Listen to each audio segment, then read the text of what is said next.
Salam, axşamınız xeyir olsun. Günün ən mühüm xəbər toplusu ilə qarşınızdayıq. Diqqətiniz bizdə olsun. Əvvəlcə əsas xəbər başlıqlarına qısaca nəzər salaq. Azərbaycan mövqeləri andı. İndi isə daha ətraflı. Aprelin 6-sında Zəncanın Rabitə və Telekommunikasiya şirkətinin işçiləri etiraz eyləmi keçiriblər. Zəncan əyalətinin valiliyi qarşısına toplaşan etirazçılar əmək haqlarının ödənilməməsinə, sığorta və qanunla nəzərdə tutulmuş başqa hüquqlarının təmin olunmamasına etiraz ediblər. Narazı işçilər illərdir rəsmi işçilərlə müqayisədə daha çox işlədiklərinə baxmayaraq, əmək haqqı və müavinətləri arasında böyük fərq olduğunu, qanunla nəzərdə tutulmuş əlavə ödənişlərin 2 ildir verilmədiyini deyiblər. Onlar rəhbərliyin onlarla görüşməsini və problemlərin həlli ilə bağlı zəmanət verilməməsi təqdirdə tətil və etiraz aksiyasını davam etdirəcəklərini bildiriblər. Urmuş şəhərindən olan milli fəal Salar Tahir Əfşar martın 6-sında Tehranın Evin həbsxanasının hökmlərinin icrası bölməsinə getdikdən sonra saxlanılıb və 5 illik həbs cəzasını çəkmək üçün həbsxanaya köçürülüb. Tahir Əfşar fevralın 18-də özünün iş yerində saxlanılaraq Sepahın kəşfiyyat bölməsinin Təbrizdəki təcridxanasına köçürülmüş və bir müddət sonra girov qarşılığında müvəqqəti olaraq məhkəməyə qədər sərbəst buraxılmışdı. Milli fəal milli təhlükəsizliyə qarşı fəaliyyətdə ölkənin təhlükəsizliyinə qarşı toplaşmaq və əlbir olmaqda günahlandırılaraq 5 il həbs cəzasına məhkum edilib. O, bundan əvvəl də dinc fəaliyyətlərinə görə həbs edilib və məhkumluq dövrü yaşayıb. İsrail səfirliyi Azərbaycanı iki ölkə arasında diplomatik münasibətlərin qurulmasının 33-cü il dönümü münasibəti ilə təbrik edib.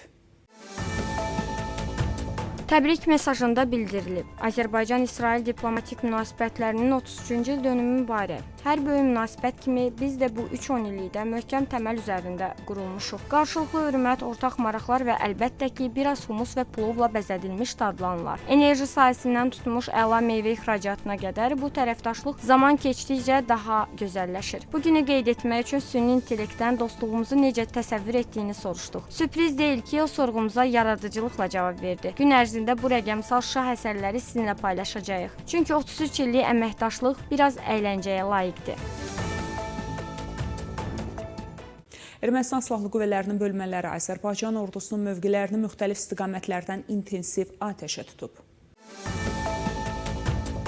Müdafiə Nazirliyi bildirib ki, aprelin 6-sı axşam saatlarından aprelin 7-si saat 04:30-da Ermənistan Silahlı Qüvvələrinin bölmələri Gorus, Qarakilsə, Basarkeçər, Keşişkənd, Tovuzqala və Çəmbərək rayonları istiqamətində yerləşən mövqelərindən Azərbaycan ordusunun mövqelərini atıcı silahlardan fasilələrlə intensiv atəşə tutub. Azərbaycan bölmələri tərəfindən qeyd olunan istiqamətlərdə adekvat cavab tədbirləri görülüb.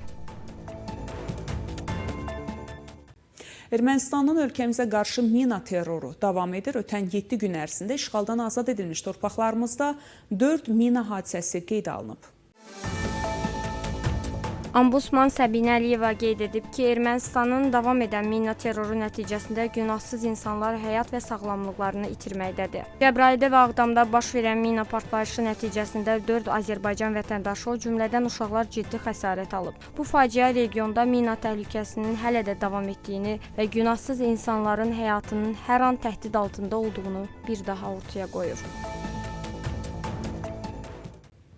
İran prezidenti Məsud Pezeşkiyanın Azərbaycana səfəri gündəmdədir. Bunu İranın Xarici İşlər Nazirliyinin sözçüsü İsmail Bəqai deyib. Bəqai İran prezidentinin Azərbaycana səfərinin gündəmdə olduğunu açıqlayaraq bildirib. Prezidentin Azərbaycana səfəri gündəmdədir. Səfərin vaxtı və digər məqamları Azərbaycanlı həmkarlarla müzakirə edilir. O, eyni zamanda İranın Azərbaycana səfirinin təyinatı ilə bağlı məlumat verərək bildirib ki, hazırda bu proses davam edir. Prezident İlham Əliyevin tapşırığına uyğun olaraq işğaldan azad edilmiş ərazilərə böyük qayıdış çərçivəsində bugün Ağdərə rayonunun Suqovuşan kəndinə yola salınan köç karvanı artıq kəndə çatıb. Artıq Suqovuşana köçün 3-cü mərhələsi həyata keçirilib. Bu mərhələdə kəndə 53 ailə 185 nəfər köçürülür. Sonuncu karvanı da daxil olmaqla Suqovuşana ümumilikdə 126 ailənin köçürülməsi təmin edilib. Suqovuşan kəndinə köç edənlər ölkənin müxtəlif yerlərində, əsasən yataqxanalarda, sanatoriya və inzibati binalarda müvəqqəti məskunlaşmış ailələrdir. İranın Kirman şəhərində Sistan və Bəlucistan əyalətinin təhlükəsizlik və kəşfiyyat idarəsinin rəhbər şəxslərindən olan Qasım Hüseynzehi güllələnərək öldürülüb. Bəluç fəallarının kampaniyası məlumatda bildirilib. Ölkə daxilində və xaricində əməliyyat və kəşfiyyat qruplarına rəhbərlik edən Hüseynzehi xüsusilə İran hökumətinə, müxalif qruplara və hücumlarda mülki və siyasi fəalların həbsi və onlara qarşı cinayət işlərinin açılmasında mühüm rol oynayıb. İran Omanı Amerika ilə dolayı danışıqlara ev sahibliyi etmək üçün əsas namizəd hesab edir. Bunu İranın Xarici İşlər Nazirliyinin sözçüsü İsmail Bəqai deyib. Bəqai həmçinin Tehran və Vaşinqton arasından dolayı danışıqların başlaması ilə bağlı şayələri təkzib edərək bildirib. İstənilən danışıqların irəliləyişinə Xarici İşlər Nazirliyi cavabdehdir. İran Amerika prezidenti Donald Trump'ın məktubuna cavab verib və hazırda onların qərarını gözləyir. Tehranın dolayı danışıqlar təklifi son 10 illikdə nüvə danışıqlarının proseslərini nəzərə alsaq müdrik idi. Təkliflərimizə diqqət yetirərik. Ötən il ərzində İranda yaşayan Əfqanistanlı qaçqınlardan 1 milyonu ölkədən deportasiya edilib. Bu barədə Daxili İşlər Nazirliyinin Xarici Vətəndaşlar və İmiqrantlarla İş üzrə mərkəzinin rəhbəri Nadir Yarəhmədi deyib. Nadir Yarəhmədi İranda 6 milyon 100 min xarici qaçqının olduğunu, onlardan yalnız 2 milyon 100 min nəfərinə sənəd verildiyini bildirib. Qeyd edək ki, İran hökuməti bu ölkədə yaşayan Əfqanistanlı qaçqınlara təzyiqlərin davamında onlardan daha 18 əyalətə girişini qadağan edib. Bununla yanaşı Əfqanistanlı qaçqınları işə götürən və onlara ev kirayə verən şəxslərə qarşı ağır cərimələr tətbiq edilir. Sepahın güc qüvvələrinin qurduğu Əfqanistanlı qaçqın şiələrdən ibarət Fatimiyyun qruplaşmasının üzvlərinə və ailələrinə isə xüsusi imtiyazlar verilib.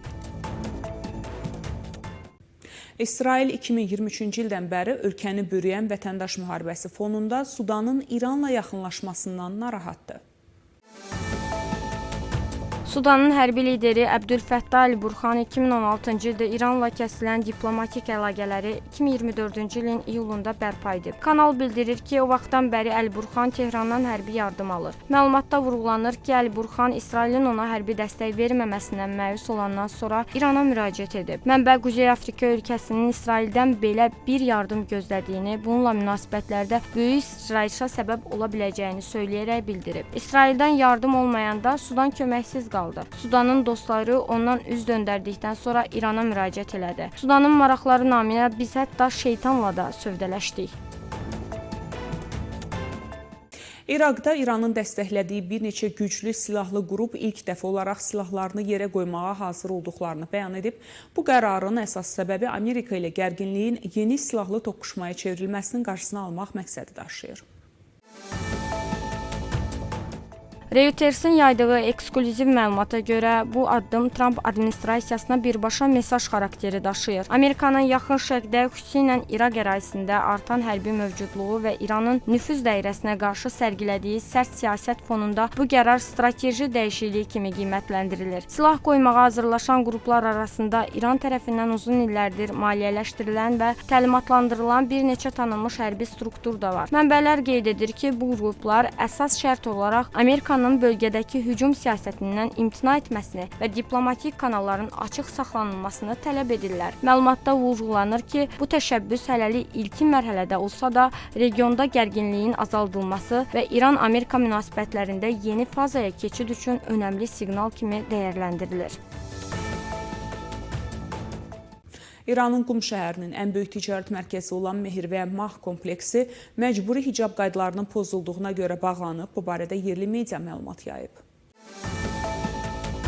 Bildirilib ki, mağaza sahibləri hicab qaydalarını pozanlara xidmət göstərməmək barədə xəbərdarlığa tabe olmadıqlarına görə cəzalandırılıblar. Fars xəbər agentliyi ticarət mərkəzində əxlaq polislərinin döyüldüyünü yazıb. Bununla yanaşı, Kaşmir şəhərində də eyni səbəbə görə Şadlıq Sarayının fəaliyyətinə qadağa qoyulub. Fransanın şimalında 3 radikal İslamçı terror aktı planlaşdırmaqda şübhəli bilinərək həbs edilib. Le Parisien qəzetinin verdiyi məlumata görə axtarış zamanı onların üzərində detonatorlu jilet aşkarlanıb. Saxlanılanlar 19-24 yaş arasındadır. Ölkənin şimalında yerləşən Lil və Dunkerk kommunallarının yerli sakinləridir. Onlardan ən gənci qruplaşmanın lideri hesab olunur. O messenger vasitəsilə şəriklərini, kafirləri qan içində boğmağa çağırıb və Fransada əvvəllər törədilmiş terror aktlarını tərənnüm edib. Radikallar müxtəlif ictimai yerləri, o cümlədən ölkənin şimalındakı gənclər yataqxanalarını, restoranı, gecə klublarını və Yəhudi icmasına məxsus obyekti hədəf kimi müzakirə ediblər. Saxlanılanlardan ikisi barəsində həbs qəti imkan tədbiri seçilib. Üçüncüsü isə məhkəmə nəzarəti altında sərbəst buraxılıb. Hələlik o yalnız cinayət barəsində məlumat vermədiyinə görə məsuliyyətə cəlb oluna bilər. Birləşmiş Ərəb Əmirliklərinin Xarici İşlər Nazirliyinin rəhbəri Şeyx Abdullah bin Zayed Əl Nəhyan Əbu Dabidə İsrailin Xarici İşlər Naziri Gideon Sarı ilə danışıqlar aparıb. Tərəflər atəşkəs razılaşmasının yenilənməsi, atəşkəsin əldə edilməsi və girovların azad olunması üçün regional və beynəlxalq səyləri müzakirə ediblər. Məqalədə deyilir, Şeyx Abdullah Sarı salamlayıb və hər iki ölkə arasında inkişaf edən iki tərəfli əlaqələri müzakirə edib. Görüşdə həmçinin son regional hadisələr və onların nəticələri, xüsusilə Qəzza zolağında daha da pisləşən humanitar böhran müzakirə edilib. İranın Xarici İşlər Naziri Abbas Əraqçı Prezident Donald Trampın məktubuna ölkəsinin cavabını aldıqdan sonra Tehran və Vaşinqtonun hələ danışıqlar aparmadığını bildirib.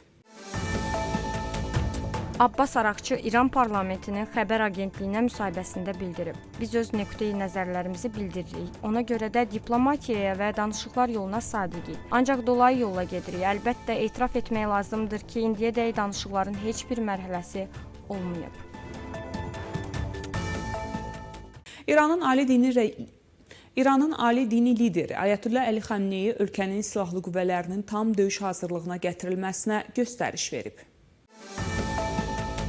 Bu barədə Reuters agentliyi yüksək rütbəli İran rəsmisinin istinadən məlumat yayıb. Mənbənin sözlərinə görə İran, İraq, Küveyt, Birləşmiş Ərəb Əmirlikləri, Qətər, Türkiyə və Bahreynə müvafiq mesajlar göndərilib. Qeyd olunub ki, Amerikanın İrana hücumuna hər hansı dəstək, o cümlədən hava məkanının və ərazisinin bu məqsədlə Vaşinqtonun istifadəsinə verilməsi düşmənçilik hərəkəti kimi qiymətləndiriləcək. Qeyd olunub ki, İranın mesajında belə bir hərəkətin ciddi nəticələrə səbəb olacağı da bildirilib. Mənbə bildirib ki, İran Trampın birbaşa danışıqlar tələbini rədd edib. Lakin Omanın vasitəçiliyi ilə dolayı danışıqları davam etdirməyə hazırdır. Qeyd edək ki, mart ayının sonunda Tramp bildirib ki, Vaşinqton və Tehran İranın nüvə proqramı ilə bağlı razılığa gələ bilməsələr, Amerika İranı vuracaq. Tramp bildirmişdi. Biz başqa bir ölkənin nüvə silahı əldə etməsinə icazə verə bilmərik. Mən danışıqlara ümid edirəm. Əks halda hərbi gücə əl atmalı olacaq. Bu dəhşətli olacaq. Sonda əsas xəbər başlıqlarına bir daha nəzər Saxlandı. Belə, hörmətli tamaşaçılar, bugünə çatdıracağım əsas xəbərlər bunlar idi. Görüşmək ümidi ilə salamat qalın.